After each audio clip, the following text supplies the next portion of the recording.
क्या आप जानते हैं चिंगम चबाने से आपका स्ट्रेस कम होता है। इसलिए अगर आप जब किसी स्ट्रेसफुल सिचुएशन में हो, किसी एग्जाम देने से पहले या किसी इम्पोर्टेंट मीटिंग में जाने से पहले, चिंगम चबाना आपके स्ट्रेस लेवल को कम कर देता है और आपको एक क्विक कॉन्फिडेंस बूस्ट भी मिलता है। और क्या आपको पता है, अगर आप किसी से बात कर रहे हो और वो पर्सन आपसे बातों बातों में अपने हाथ आपको शो करे, तो उसका मतलब है वो पर्सन आप पर ट्रस्ट करता है। और क्या आप जानते हैं, हमारे ब्रेन को एक नेगेटिव चीज के इफेक्ट को कम करने के लिए 5 पॉजिटिव चीजें करनी पड़ती हैं। और क्या आपको ये भी पता है कि अगर आप कोई दवाई खा रहे हैं ये सोचकर कि इससे आपका सर दर्द खत्म हो जाएगा, अब चाहे वो दवाई फेक ही क्यों ना हो या उस दवाई में सिर्फ शुगर ही क्यों ना हो, क्योंकि आपके माइंड ने ये बिलीव कर लिया कि इससे आपका सर का दर्द ठीक हो जाएगा, तो उस दवाई के खाने के बाद आप एक्चुअल में अच्छा फील करेंगे। इसे कहते हैं प्लेसिबो इफेक्ट, जिसे कई बार डॉक्टर अपने पेशेंट्स पर भी इस्तेमाल करते हैं। और इसका रिवर्स होता है नोसिबो इफेक्ट, जहाँ अगर आपको डॉक्टर ये कहता है कि इस दवाई को खाने के बाद आपको कुछ साइड इफेक्ट हो सकते हैं, तो उसके हाई चांसेस हैं कि आपकी बॉडी साइड इफेक्ट्स डेवलप कर लेगी। आज की इस वीडियो में हम आपसे ऐसे ही कुछ साइकोलॉजिकल इफेक्ट्स शेयर करेंगे जिसे जानकर आपकी लाइफ आसान हो जाएगी।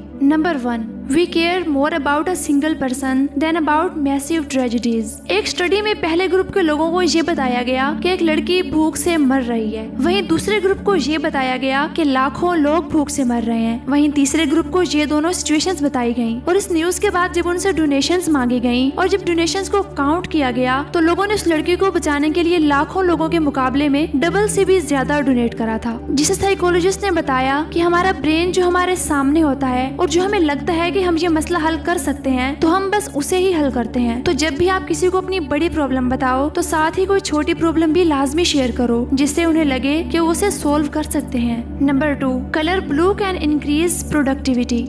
साइकोलॉजिस्ट कहते हैं आपकी वर्क स्पेस या ऑफिस की दीवारों का कलर कैसा है, ये आपकी प्रोडक्टिविटी को बहुत हद तक इफेक्ट कर सकता है। और मॉडर्न साइकोलॉजी के अकॉर्डिंग अगर आप अपने इर्द गिर्द एक प्रोडक्टिव एनवायरनमेंट चाहते हैं, तो आपको अपने इर्द गिर्द ब्लू कलर का सबसे ज्यादा इस्तेमाल करना चाहिए। इनफैक्ट ब्लू और ऑरेंज कलर न आपको बहुत ज्यादा प्रोडक्टिव बनाता है, बल्कि आपके मूड और इमोशंस को भी बैलेंस्ड रखता है। जैसा कि आप जानते हैं कि रेड कलर हमारे गुस्से और डेंजर को जाहिर करता है, इसी तरह ब्लू कलर हमारे दिमाग में पीस और पॉजिटिव एनर्जी को प्रमोट करता है। Number 3, when one rule seem to strict we want to break more.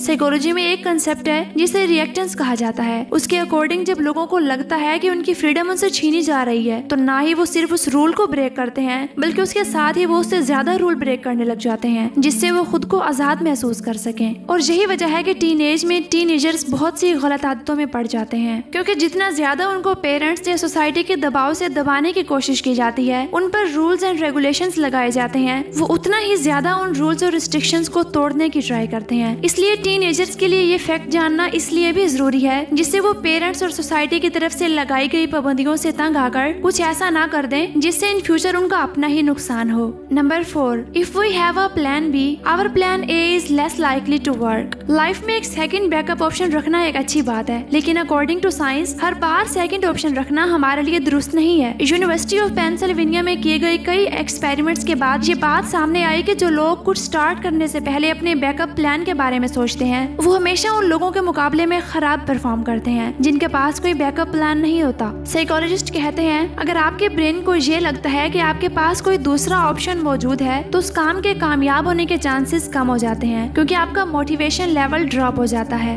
Number 5, we always try to return a favour. इस पॉइंट को थोड़ा ध्यान से समझने की जरूरत है, क्योंकि यहाँ हम आपको मैनर्स नहीं सिखा रहे, बल्कि हम आपको एक साइकोलॉजिकल फैक्ट बता रहे हैं। अगर किसी ने हमारी किसी काम में मदद की, तो हमारा फर्ज बनता है कि हम भी उसकी हेल्प करें। ये सोच सिर्फ गुड मैनर नहीं, बल्कि ये एक रूल है जिसे कहते हैं रूल ऑफ रेसिप्रोसिटी, जिसके मुताबिक हमारा दिमाग इस तरह से प्रोग्राम्ड है कि हमारे साथ अगर कोई अच्छा बिहेव करता है या हमारी हेल्प करता है, तो हमें ऑटोमेटिकली सामने वाले की हेल्प करने का दिल करता है। कई बार बड़े बड़े ब्रांड्स इस साइकोलॉजिकल फैक्ट का इस्तेमाल करके अपने कस्टमर्स की अटेंशन हासिल कर लेते हैं। पहले तो वो कस्टमर को कुछ चीजें फ्री में या डिस्काउंट में दे देते हैं, ताकि बाद में उनकी फेवर को रिटर्न करने के लिए लोग उनकी प्रोडक्ट्स को खरीदें। Number 6, writing down your thoughts reduce stress. कई स्टडीज में ये बात नोट की गई कि अपने तकलीफदा एक्सपीरियंस को लिखने से आपकी ज़हनी हालत पहले से बेहतर हो जाती है। इससे आपका स्ट्रेस कम होता है और आप ज़हनी सुकून महसूस करने लगते हैं। ऐसा इसलिए होता है कि आपके साथ जो भी बुरा होता है वो आपके दिमाग में हमेशा घूमता रहता है और आपको हर्ट करता रहता है। हमारे दिमाग की ये खासियत है कि जितना किसी चीज को भुलाने की हम कोशिश करते हैं वो चीज ज्यादा शिद्दत से याद रहती है। इसलिए आप जब अपने थॉट्स को लिख देते हैं तो आप उसके बारे में अच्छे से सोच पाते हैं और खुद को जज कर पाते हैं, जिससे आहिस्ता आहिस्ता वो थॉट्स परेशान करना बंद कर देते हैं। इसके साथ ही आज की ये वीडियो यहाँ पर खत्म करते हैं। अगर आपको ये वीडियो पसंद आई तो वीडियो को लाइक कीजिए, चैनल को सब्सक्राइब करके हमारी हौसला अफजाई भी जरूर कर दीजिए। मिलते हैं किसी और वीडियो में किसी और टॉपिक के साथ, तब तक के लिए